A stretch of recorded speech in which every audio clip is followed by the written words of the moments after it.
Ok, muchas gracias. El tópico de esta conferencia es sobre el tratamiento endoscópico en el cáncer precoz de colon y recto. El colon es un tema de preocupación importante y debemos considerar que el carcinoma colorectal es una enfermedad frecuente y letal. A pesar de que nosotros tenemos una gran variabilidad geográfica, siendo por ejemplo Venezuela un país de una incidencia intermedia, alrededor de 10 por 100.000 habitantes, hay un tema de preocupación global importante. A pesar de que nosotros observamos una disminución progresiva en las tasas de incidencia por cáncer colorectal, estudios recientes, como estos publicados por el grupo del MD Anderson este año en febrero y marzo del 2017, demuestran un tema de gran preocupación. Tenemos una disminución progresiva en las tasas de incidencia global, pero observamos un aumento progresivo en la incidencia de carcinoma en pacientes menores de 50 años. Disculpen, pero no me funciona aquí el apuntador. Ahora sí. Las tasas disminuyen en pacientes mayores de 50 años y un aumento progresivo en aquellos menores de 50 años. Esto se traduce en datos de gran importancia. Nosotros tenemos una disminución de incidencia en mayores de 50 años de 32% y una disminución de la mortalidad de 34%. Y en forma inversa un aumento de 22% en la incidencia en menores de 50 y 13% de incremento en la mortalidad. Esto no quiere decir que haya más incidencia en menores de 50, por supuesto. Hoy en día todavía tenemos una incidencia de 7,2 por 100.000 personas menores de 50 versus 119 por 100.000 en mayores de 50 años. Esto, sin embargo, quiere decir lo siguiente: 86% de los pacientes que nosotros diagnosticamos con carcinoma antes de los 50 años tienen síntomas al momento del diagnóstico, y eso se traduce en que 58% de esos pacientes tienen estadios avanzados al momento del diagnóstico. Estudios como este publicado el año pasado nos permiten predecir que solamente dentro de 13 años 1 de cada 10 cáncer de colon que vamos a encontrar va a ser diagnosticado en menores de 50 años, y 1 de cada 4 pacientes con cáncer rectal tendrán menos de 50 años. Esto quiere decir que los pacientes nacidos en 1990, nuestros hijos, tienen el mismo riesgo de cáncer colorectal que los pacientes nacidos a comienzos del siglo pasado.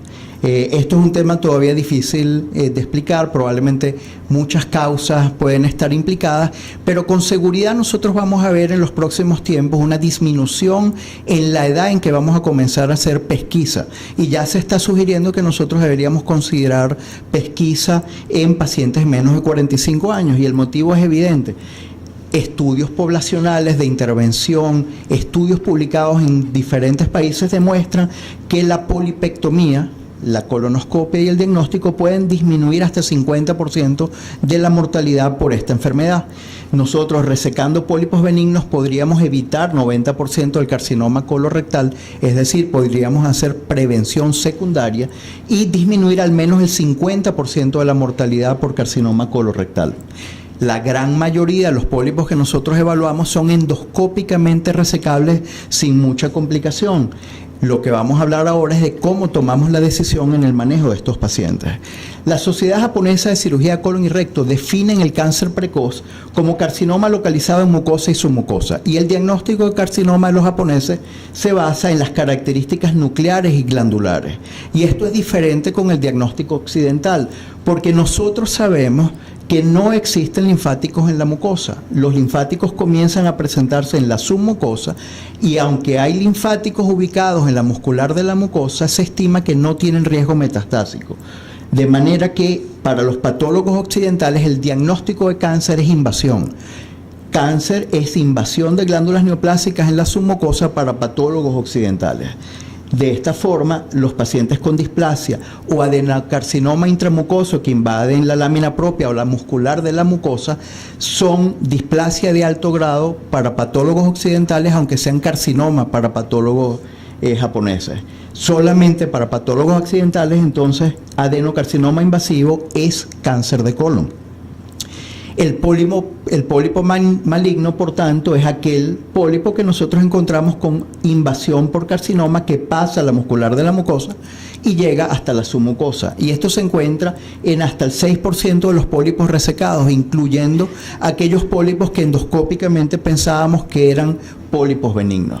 Cuando nosotros hacemos diferentes evaluaciones, encontramos que se repiten todos los estudios que invasión en las capas más superficiales de la mucosa no se acompañan de riesgo de metástasis linfática. Los criterios de curabilidad que nosotros utilizamos son básicamente criterios patológicos y existe un criterio del procedimiento endoscópico muy importante. Nosotros deberíamos conseguir una resección en bloque de una lesión que tenga cáncer porque, como vamos a ver más adelante, una resección parcelaria o por pedazos de un pólipo limita el valor de la evaluación patológica, aumentando el riesgo de recidiva local por enfermedad residual. La lámina más importante a recordar es esta. Los criterios patológicos que se utilizan a nivel mundial son estos. El grado de diferenciación es probablemente el factor pronóstico de mayor importancia. Diferentes estudios demuestran que aquellos pacientes que tienen tumores indiferenciados tienen mucho más probabilidad de tener afección ganglionar. Este estudio publicado por Hassan, por ejemplo, demuestra que aquellos tumores indiferenciados que se encontraron tienen hasta 9 veces más probabilidad de mortalidad que los pacientes que tenían tumores bien diferenciados. 4 veces más riesgo de metástasis. La invasión linfovascular es el segundo criterio que nosotros evaluamos, y aquellos pacientes que tienen invasión linfovascular tienen 31% más probabilidad de tener metástasis que aquellos que no lo tienen. Encontramos una probabilidad de mortalidad en estos pacientes de 1,5 veces. El diagnóstico de invasión linfovascular es uno de los criterios entonces que nosotros buscamos, aunque no suma ningún riesgo adicional con respecto a las otras características que vamos a ver. Desde el punto de vista de la resección endoscópica, los márgenes de resección son el tercer criterio patológico que siempre debemos exigir. Y hemos demostrado en diferentes estudios, se ha encontrado que aquellos pacientes que tienen márgenes de resección vertical, es decir, en profundidad, o márgenes de resección lateral menores de 1 milímetro, tienen un riesgo de tumor residual que varía entre 15 y 30%. De manera que para nosotros en resección endoscópica lo mínimo que exigimos es un margen de resección al menos de 1 milímetro. 2 milímetros es un margen adecuado para la totalidad de las lesiones. En algunos casos, 1 milímetro pudiera ser suficiente si no tenemos alguno de los otros factores de riesgo patológico presentes. El concepto de gemación focal, de desdiferenciación o de budding es un concepto patológico relativamente nuevo. El budding significa clúster o agrupaciones celulares que pueden ser desde 1 hasta más de 10 que están separados del frente de invasión tumoral. Estas zonas de desdiferenciación que habitualmente están en un estroma desmoplástico se asocian con mayor riesgo de enfermedad a distancia. Del mismo modo, algunos patrones tumorales histológicos como el patrón cribiforme, los tumores mucinosos o anillo de sello se presentan con mayor probabilidad de tener invasión a distancia. Para nosotros, a la hora de escoger nuestra técnica de endoscopia, el concepto de profundidad de invasión en la submucosa es de suma importancia. Nosotros hemos aprendido que la presencia de linfáticos es mayor en las capas más profundas de la submucosa. De manera que en la clasificación inicial de Haggett, que fue modificada por Kikuchi y Kudo, subdividen la submucosa en 3 tercios, teniendo baja probabilidad de metástasis ganglionar en el tercio superior de la submucosa, y ese es patrón hasta donde nosotros podemos llegar en la resección endoscópica. Invasiones más profundas se asocian con mayores tasas de invasión linfovascular, de manera que se asocian también con mayor probabilidad de recidiva. Cuando nosotros agrupamos entonces estos factores predictores de riesgo, encontramos que la invasión mayor de 1 milímetro, invasión linfovascular, de la diferenciación pobremente diferenciada o la presencia de Bodin son características patológicas una vez que hemos analizado la pieza. Nosotros disponemos de diferentes técnicas para resección que hemos aprendido con el tiempo. Empezamos con la polipectomía simple en lesiones pediculadas, hemos utilizado disección o resección mucosa o polipectomía asistida porcalina, como se llamaba antes, en forma de bloque o en forma parcelaria. La resección parcelaria nos permite resecar lesiones de mayor tamaño con un poco menos de riesgo de complicaciones que cuando hacemos una resección en bloque, pero tiene desventajas, como vamos a ver más adelante. Finalmente, la disección submucosa nos permite resecciones en bloque de gran tamaño para un análisis patológico adecuado. Una vez que nosotros tenemos evaluada la lesión que vamos a resecar, la caracterización endoscópica es vital. Nosotros podemos predecir el grado de invasión submucosa y eso es muy importante porque vamos a escoger la opción terapéutica, pero sobre todo vamos a evitar riesgo innecesario. Si tenemos una lesión que endoscópicamente predecimos que se trata de un carcinoma con invasión más profunda que la submucosa, realizar una resección endoscópica no solamente supone un riesgo innecesario, sino que sería injustificable en el caso de alguna complicación. Endoscópicamente hay criterios que nos permiten escoger a qué pacientes vamos a resecar. Criterios relacionados con el tamaño de la lesión. Mientras más grande la lesión, la probabilidad de invasión en profundidad es mayor. La ubicación de la lesión, y esto es muy importante porque las lesiones ubicadas en recto bajo al mismo tamaño tienen una mayor probabilidad de invasión en profundidad y ganglios linfáticos que lesiones de tamaños similares ubicadas en zonas más proximales del colon. La razón puede ser variable, puede haber rutas genéticas diferentes, pero es algo importante a la hora que nosotros tomamos una decisión. Endoscópicamente también clasificamos según su morfología las lesiones pequeñas y hemos aprendido, por ejemplo, que las lesiones planas o lesiones deprimidas tienen mayor riesgo de invasión en profundidad que las lesiones elevadas. Lesiones deprimidas con características macroscópicas definidas nos permiten predecir invasión a la submucosa, de manera que podemos tener lesiones aún de pequeño tamaño que no consideramos factibles para una resección endoscópica. Finalmente, características como el patrón glandular bajo magnificación, descrito hace tiempo por Kudo y mencionado brevemente también por Dervis, nos permiten predecir con bastante certeza el nivel de invasión submucosa que puede tener una lesión. Eventualmente, en cualquier caso, la obtención del espécimen para el estudio histológico nos permite tomar una decisión terapéutica, recordando que la decisión terapéutica final es basada en el diagnóstico patológico. Cuando nosotros hacemos resección parcelaria en bloque por pedacitos, podemos resecar lesiones de gran tamaño evitándole a un paciente el riesgo de una cirugía. Pero, por ejemplo, encontramos una mayor incidencia de recidiva en estas lesiones. Una resección parcelaria es extremadamente útil en lesiones benignas, pero nos pone en aprietos cuando manejamos pacientes con enfermedad tumoral y básicamente porque el análisis patológico es difícil. Cuando resecamos por etapas o en forma parcelaria una lesión, el diagnóstico de invasión versus no invasión es muy difícil de hacer. Habitualmente, si hay desmoplasia, si la muscular de la mucosa está afectada o hay invasión linfovascular, podemos presumir invasión. No podemos evaluar márgenes de profundidad, márgenes mucosos, no podemos hablar el nivel de Haggett o el nivel de Kikuchi, es decir, que tercio de la submucosa está afectado. Y aunque podemos evaluar el tipo de tumor, de diferenciación o estatus de los márgenes de cicatrización, la evaluación en conjunta con el patólogo es vital.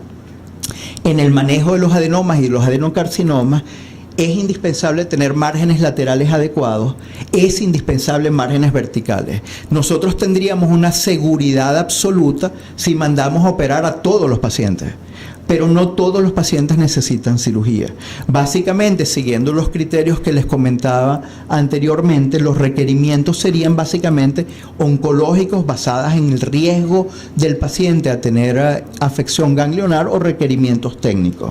En un pólipo pediculado, por ejemplo, invasión en la submucosa, márgenes menores de 1 milímetro, pobre diferenciación o infiltración vascular son criterios de que el paciente necesita completar tratamiento quirúrgico. En lesiones planas los márgenes deben ser mayores, como mínimo 2 milímetros. La resección parcelaria es una indicación de tratamiento quirúrgico en estos pacientes. Además de los requerimientos oncológicos, por supuesto, podemos tener requerimientos técnicos. ¿Qué tan difícil es un procedimiento? Habitualmente, si tenemos una lesión que ocupa más de 1/3 de la circunferencia, abarca 2 septus interaustrales o involucra, por ejemplo, el apéndice o en forma circunferencial la válvula ileocecal, son pacientes más difíciles. Habitualmente nosotros utilizamos un score de origen británico que se llama el score SMSA, que nos permite clasificar basados en el tamaño, morfología, ubicación y la dificultad en el acceso de la lesión, qué riesgo va a tener un paciente en un procedimiento difícil. Nos permite incluso establecer cuál es nuestra posibilidad de éxito, qué tanto tiempo nos va a tomar la resección y qué complicaciones podríamos esperar. En forma clínica cotidiana, nosotros entonces mezclamos 2 guías para decidir qué hacer con un paciente. Las guías de la Sociedad Japonesa de Carcinoma Colorectal nos permiten estratificar según varios criterios: profundidad de invasión, posibilidad de resección en bloque versus resección parcelaria, y la evaluación de los márgenes verticales. Si tenemos márgenes verticales positivos, siempre la resección es quirúrgica. Si tenemos márgenes negativos en características de bajo riesgo, podemos decidir vigilar al paciente y, de lo contrario, discutir con el paciente o el equipo médico si un caso va a ir o no a una cirugía. Para finalizar, voy a mostrar un caso relativamente reciente de un paciente de 85 años que, en el contexto de la evaluación por hemorragia digestiva, por enfermedad diverticular, encontramos esta lesión en el colon ascendente. Una lesión que tiene una pérdida de estructura en la superficie con depresión, que clínicamente nos permite predecir que se trata de un cáncer precoz. Tomamos una biopsia y nos dice que es un ADC moderadamente diferenciado. El tamaño es de 2 centímetros, una lesión sésil en colon derecho de acceso fácil. Nos permite un score en esta clasificación clínica de 10, lo cual nos permite decir que tendríamos un 97% de éxito clínico, un tiempo aproximado de duración hasta de 20 minutos, 5% de riesgo de sangrado tardío del 12% y un 10% de recurrencia. Cuando nosotros recibimos la pieza patológica, encontramos el siguiente reporte: ADC moderadamente diferenciado infiltrante, bordes de resección libres de tumor. Basados en lo que le acabo de comentar, estos son características insuficientes para poder decirle al paciente qué debemos esperar. Nosotros pedimos una reevaluación y encontramos que es una lesión que infiltra hasta la submucosa, que tiene invasión angiolinfática presente, lo cual hace suponer un 18% de riesgo de recidiva local, y que tiene un margen de resección profundo menor de 1 milímetro. Pedimos una tercera evaluación para completar el resto de los criterios que nosotros solicitamos, y tenemos una invasión en el tercio superior de la submucosa que tiene Bodin negativo. Basado en esto, nosotros le explicamos al paciente su riesgo. Paciente de 85 años junto con su familia deciden conducta expectante. Pero basado en todos los criterios, nosotros podemos escoger la mejor de las opciones para nuestros pacientes. De manera que, en conclusión, el análisis y el reporte histológico son indispensables para la evaluación y el manejo. Si una persona, un gastroenterólogo, en un momento dado no tiene habilidad técnica suficiente, o el centro no cuenta con equipamiento suficiente, pues se pueden considerar opciones terapéuticas alternativas: mandar al paciente a cirugía o mandarlo a un centro donde se haga endoscopia avanzada. El cáncer precoz, es decir, el cáncer mucoso definido por los japoneses, o displasia de alto grado según el concepto occidental, y el carcinoma T1 que tenga invasión en la submucosa superficial, son susceptibles de manejo endoscópico siguiendo las guías que les presentaba. La polipectomía o mucosectomía o disección submucosa son procedimientos técnicos útiles. Su elección debe estar dirigida según las características de la lesión. Siempre apuntamos hacia hacer una resección en bloque y no una resección parcelaria, y esta lámina entonces resume cómo afrontamos al paciente con una lesión en colon. Si tenemos un pólipo avanzado y nosotros sospechamos previamente que el paciente tiene invasión submucosa, habitualmente ese paciente lo mandamos directo a cirugía. Si nosotros hacemos una resección y encontramos adenoma, displasia de alto grado según los criterios occidentales o carcinoma mucoso según los criterios japoneses, este paciente es sometido a vigilancia. Si nosotros tenemos un pólipo maligno, es decir, un carcinoma que invade la submucosa y es de bajo riesgo, el paciente puede ser sometido a vigilancia endoscópica. De lo contrario, estos pacientes deberían ir a cirugía. Muchas gracias.